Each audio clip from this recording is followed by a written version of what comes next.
Bracing for dangerous, record-breaking cold. Wind chills well below zero expected across at least 20 states, from North Carolina to Maine. The dangerous rescues already tonight, the ice and the flooding from the deadly storm. And now the fires. Also, thousands of flights canceled and the emergency landing today at JFK Airport here in New York. The White House tonight, President Trump going after the author of that bombshell book.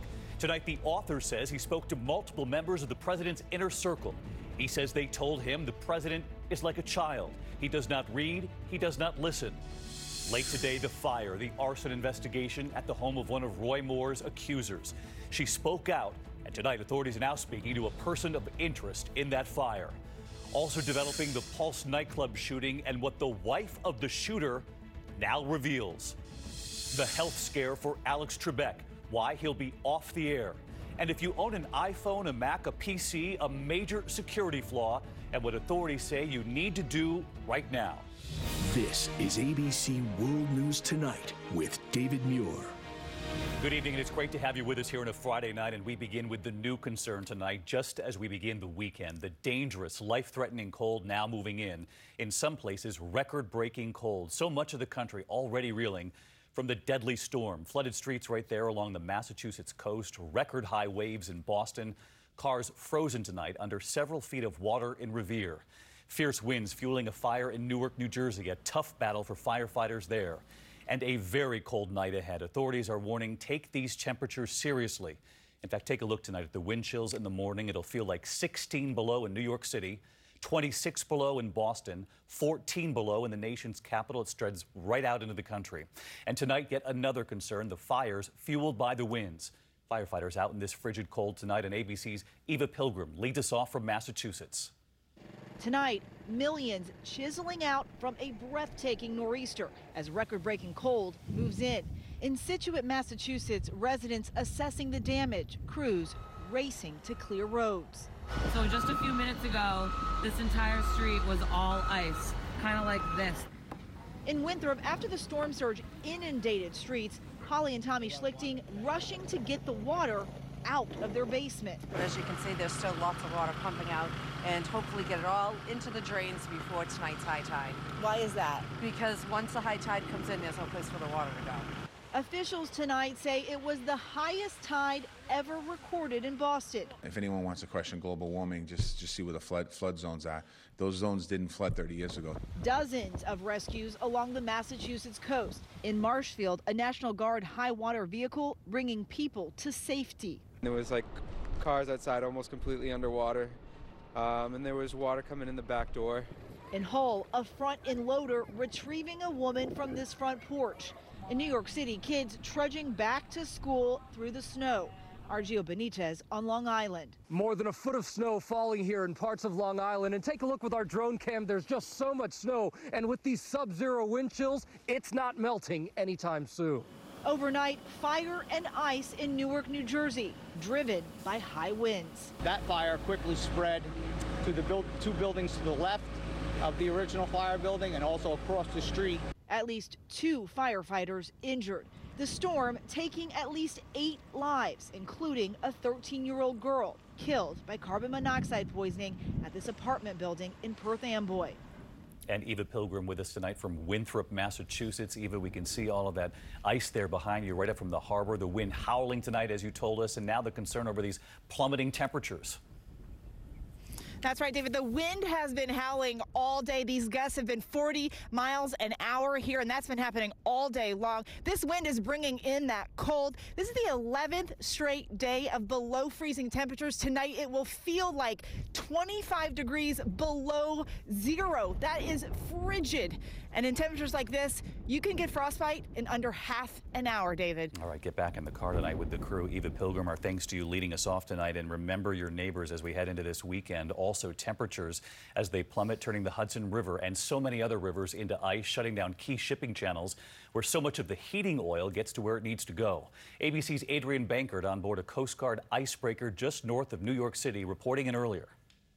David, well, out here on the freezing waters of the Hudson, temperatures feel about 20 degrees colder than they actually are. The Hudson River looks more like a jagged ice rink, but small, powerful vessels like this one can break through up to 3 feet of that ice, providing a clear path for other ships, like those carrying heating oil, something so many homes here in the Northeast desperately need, especially this winter. David? Adrienne Bankert earlier today. Our thanks to you. Next, the storm leaving a travel mess tonight. More than 5,000 flights canceled in just the last 24 hours. And take a look at this scene at New York's JFK.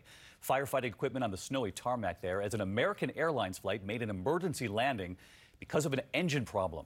Here's ABC's Lindsay Davis on that part of the story tonight. Tonight, after the storm, tens of thousands of passengers still remain stranded on both coasts. We're stuck here another day. All the flights before us were canceled. 2 of us got out, but 13 people are stuck here.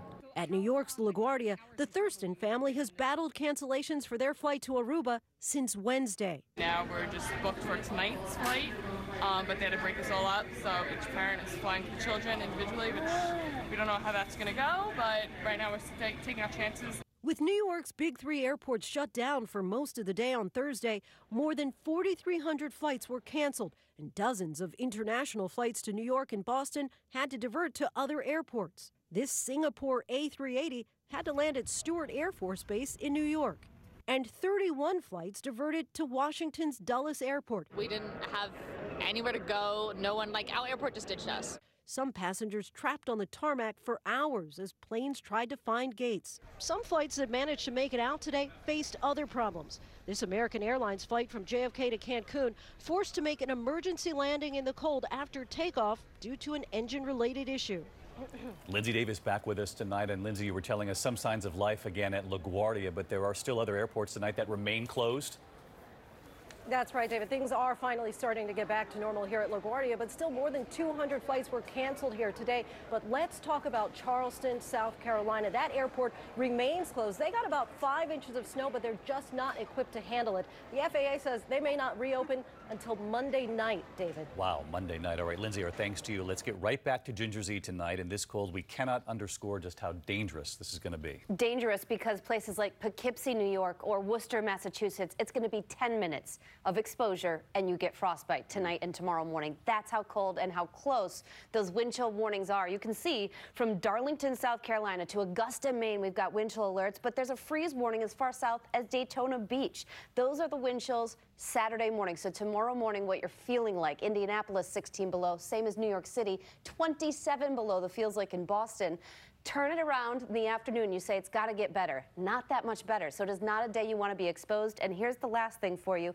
Actual air temperatures Sunday morning. If Philadelphia drops below 0, it's the first time since 1994. All right. Tough weekend ahead. All right. Ginger, thanks all week long here with us. We move on to other news this Friday night. New fallout over that explosive new book on the White House. After the president tried to stop its release, the publisher rushed it to bookstores today.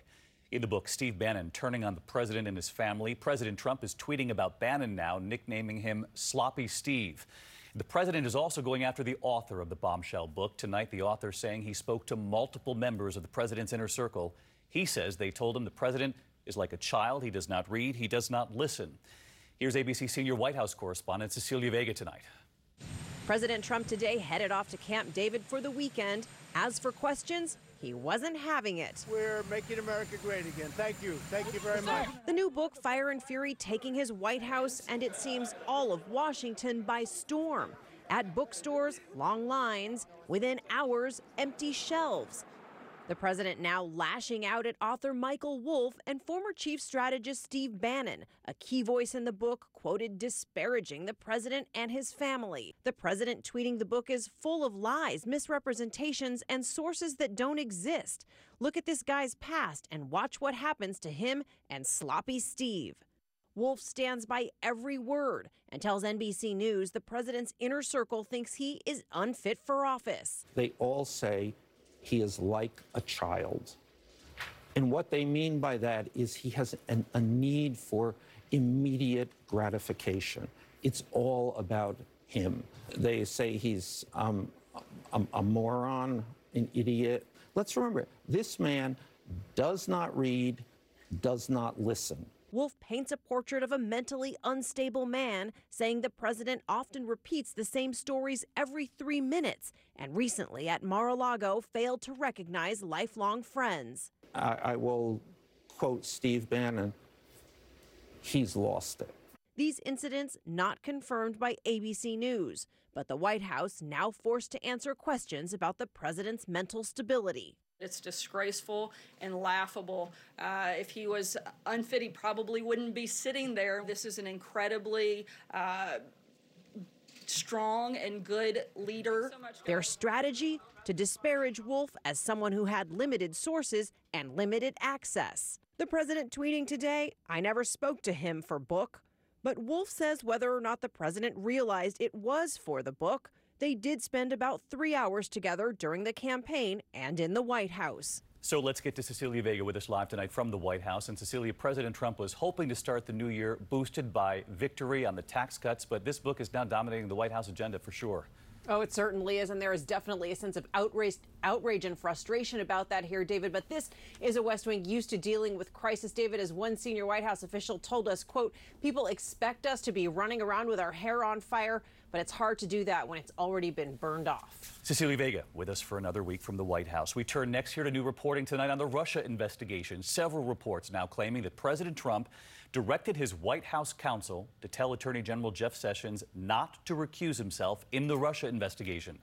Those reports also claiming now that Special Prosecutor Robert Mueller has now received handwritten notes from former Chief of Staff Reince Priebus that do shed light on the president's firing of former FBI Director James Comey. Here's ABC senior justice correspondent Pierre Thomas tonight. New questions tonight about whether President Trump was attempting to obstruct justice by trying to control the investigation into Russian meddling. The New York Times reporting the president ordered White House counsel Don McGahn to personally pressure Attorney General Sessions not to recuse himself from the Russia probe. But Sessions did it anyway, infuriating the president. If he was going to recuse himself, he should have told me before he took the job, and I would have picked somebody else. Administration officials do not dispute to ABC News that McGahn pressured Sessions. The Times also reporting new details of the president's alleged attempt to convince former FBI Director James Comey to publicly proclaim that Trump himself was not under scrutiny. The ask was to get it out that I, the president, am not personally under investigation. The Times claims former White House Chief of Staff Reince Priebus kept notes of conversations where the president told him he made that request of Comey. Special counsel Bob Mueller reportedly has these notes. According to the Times, as the president's frustration with Comey mounted, an aide to Attorney General Sessions approached a Capitol Hill staffer looking for dirt on the FBI director. Tonight, the Attorney General's spokeswoman insists Sessions did not ask his aide to do that, telling ABC News this did not happen and would not happen. And Pierre Thomas with us tonight live from Washington. And Pierre, there's also news tonight that the Justice Department is now renewing its investigation into the Clinton Foundation and whether or not donations were made in exchange for political favors when Hillary Clinton was Secretary of State. Tonight, your sources are confirming that, and we're also getting reaction from the Clintons. That's right, David. Our sources tell us the investigation began during the Obama administration, but has recently intensified. Republicans have been calling for it for months, and the president has been urging the Justice Department to investigate Hillary Clinton. And tonight we have a response from Hillary Clinton's spokesman, and it is blistering. He said, let's call it what this is, a sham. This is a philanthropy that does life-changing work, which Republicans have tried to turn into a political football. It's disgraceful and should be concerning to all Americans. They say the goal is to distract from the special counsel's investigation and accusations of treason from Trump's own people, David. Pierre Thomas with us on a Friday night. Next from Alabama this evening, a fire at the home of a woman who accused Senate candidate Roy Moore of sexual assault. And late today, authorities revealing they are speaking to a person of interest. ABC's Steve Osunsami tonight. Fire investigators in Alabama tonight believe that this was no accident, that someone purposefully burned down the home that belongs to Tina Johnson, one of the women accusing Republican Senate nominee Roy Moore of sexual assault. But they tell us tonight they don't believe this was any sort of payback for that accusation and not connected to Roy Moore or any of his followers. Johnson claimed Moore crossed the line when she was 28 and meeting with Moore in his law office, saying that he couldn't keep his hands to himself. He just grabbed me from behind on my buttocks, and he just squeezed it really hard. And I remember thinking, I was so ashamed. I felt humiliated in that moment. It took everything